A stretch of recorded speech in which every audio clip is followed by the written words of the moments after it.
J'aurais bien voulu vous raconter une histoire de Noël cette année, mais il n'y a pas d'histoire. Hein? Le Père Noël est en parfaite santé. D'ailleurs, il a repris du service. Tout va bien au pôle Nord. Les lutins s'affairent à emballer tous les cadeaux pour les enfants du monde. Donc, une chaîne, un travail à la chaîne qui va très bien.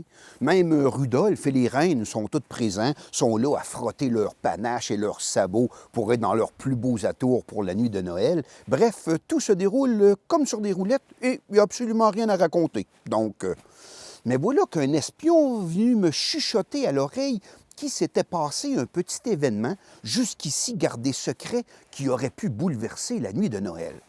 J'étais curieux. Donc, j'ai commencé à poser des questions. Alors, imaginez-vous que la nuit de Noël, le Père Noël demanda à Rudolph et ses reines d'aller chercher le fameux traîneau magique qui sert à distribuer les cadeaux aux enfants du monde. Donc, Rudolph partit avec son troupeau, accompagné de notre héroïne de toujours, Annabelle l'hirondelle, pour s'en aller dans un endroit secret de la forêt boréale, là où est gardé le traîneau du Père Noël. Le traîneau est gardé par un gardien qui s'appelle Victor le Castor. Lui seul sait à quel endroit le traîneau est caché, parce qu'il faut bien entendu cacher le traîneau durant la saison morte.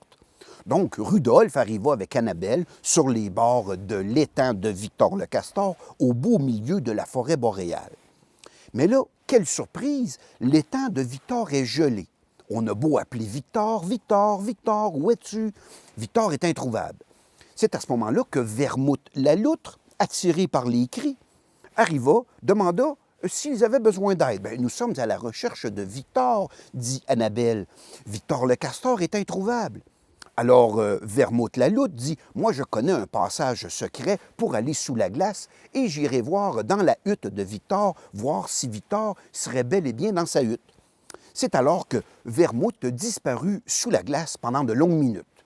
On entendit, quelques instants après, crouche, crouche, crouche, un genre de mâchouillement.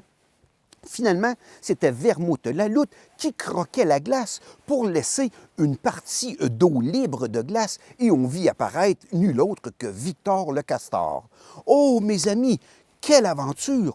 Mon étang a gelé beaucoup plus tôt que prévu cette année et j'étais prisonnier de ma hutte, ne pouvant plus sortir. Une chance que j'ai une bonne réserve de nourriture.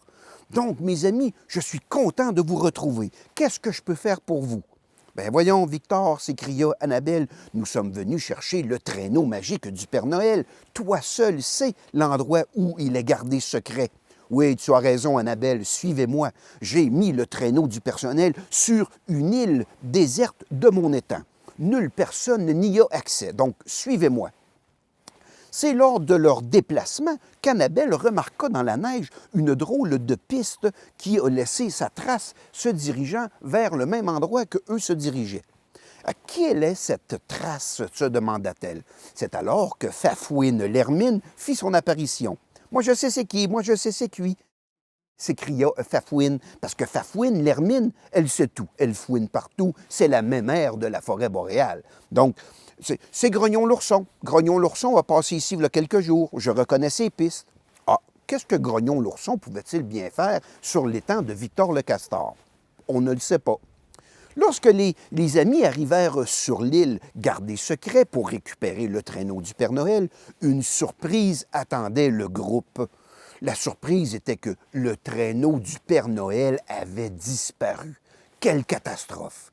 La nuit de Noël est compromise. Qu'allons-nous faire sans traîneau? Mais où est le traîneau? Pendant que les amis se grattaient la tête pour essayer de trouver la raison pourquoi le traîneau était manquant, Annabelle s'écria « Venez voir, venez voir! » Et on vit les traces du traîneau quittant l'île, suivies des traces également de Grognon l'ourson. Est-ce que Grognon aurait dérobé le traîneau du Père Noël? Pourquoi Grognon l'ourson aurait volé le traîneau? Le traîneau est si important pour la nuit de Noël, nous devons absolument le récupérer. Mais la forêt boréale est vaste, Annabelle. On ne sait absolument pas dans quelle direction Grognon a pu partir. Annabelle eut l'idée d'alerter son amie Cornemuse la buse, qui, elle, de ses ailes puissantes, est capable de survoler de grandes régions pour trouver des indices. « Ô Cornemuse, s'il vous plaît, aide-nous à retrouver Grognon l'ourson et le traîneau du Père Noël. » C'est alors de ses ailes puissantes que Cornemuse s'envola, est capable de voler, de planer sur de grandes distances, et grâce à ses yeux puissants, sa vision vraiment précise, peut déceler les moindres petits indices à travers une si grande immensité de forêt. Quelques minutes plus tard, Cornemuse revint se percher sur une branche et dit à nos amis « J'ai trouvé où les traces du traîneau et Grognon l'ourson s'en vont. Ils sont à la montagne du Loup, non loin du ruisseau. » La montagne du Loup, mais où cela peut-il bien être? Moi je sais, cria Fafouine l'hermine. Alors tous les amis s'empressèrent de suivre Fafouine vers la montagne du Loup. C'est lorsqu'ils s'approchèrent de cette grotte, là où pénétraient les traces du traîneau et les pistes de Grognon l'ourson, qu'on entendit un bizarre de ululement. Ouh, ouh, ouh, ouh.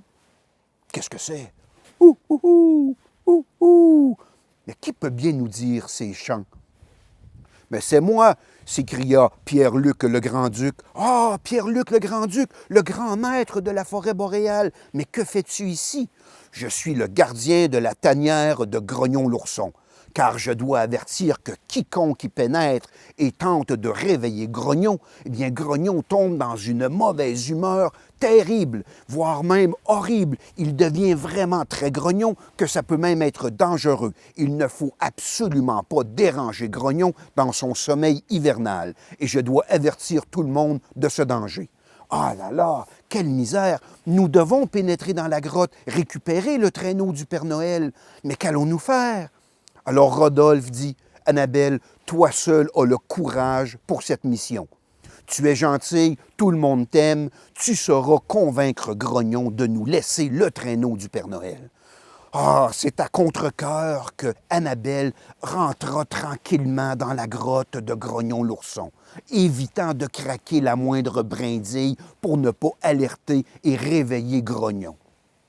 Après plusieurs mètres dans une obscurité totale, elle entendit les ronflements lointains de Grognon l'ourson qui dormait paisiblement, blotti dans le traîneau du Père Noël. « Ah, ça alors! » s'écria Annabelle. C'est alors que, ne reculant pas, prenant son courage à deux mains, elle s'approcha de Grognon l'ourson et lui murmura à l'oreille, « Grognon, Grognon, réveille-toi. »« Grognon, c'est moi, Annabelle, réveille-toi. »« Grognon, réveille-toi! » Et dans un sursaut total, Grognon l'ourson se réveilla soudainement. S'écria, « Qui te rend si hardi de troubler mon sommeil, jeune insolente? Ne sais-tu pas que ma mauvaise humeur est légendaire? Oh Grognon, calme-toi, c'est moi, Annabelle, Annabelle l'hirondelle, l'amie du Père Noël. Écoute, Grognon, je dois récupérer le traîneau du Père Noël dans lequel tu fais ton somme. Le traîneau est très important. Nous pourrons distribuer tous les cadeaux aux enfants du monde. S'il vous plaît, Grognon, laisse-nous le traîneau. » « Ah, bien sûr, tu peux le prendre, le traîneau. De toute façon, j'y dormais mal. Mais laisse-moi retourner à mon sommeil hivernal et ferme bien la porte en sortant. » Ouf, il était moins une. Annabelle, toute fière d'avertir Rudolphe le reine et ses compagnons qu'ils pouvaient maintenant atteler le traîneau après leur sangle et de s'envoler vers le pôle Nord où les lutins attendaient avec impatience de charger le traîneau des cadeaux qui seront distribués à tous les enfants du monde. Donc c'est ainsi que la nuit de Noël a pu bien se dérouler comme prévu. Mais chut, c'est un secret, le Père Noël n'est pas au courant. Hein, Grognon?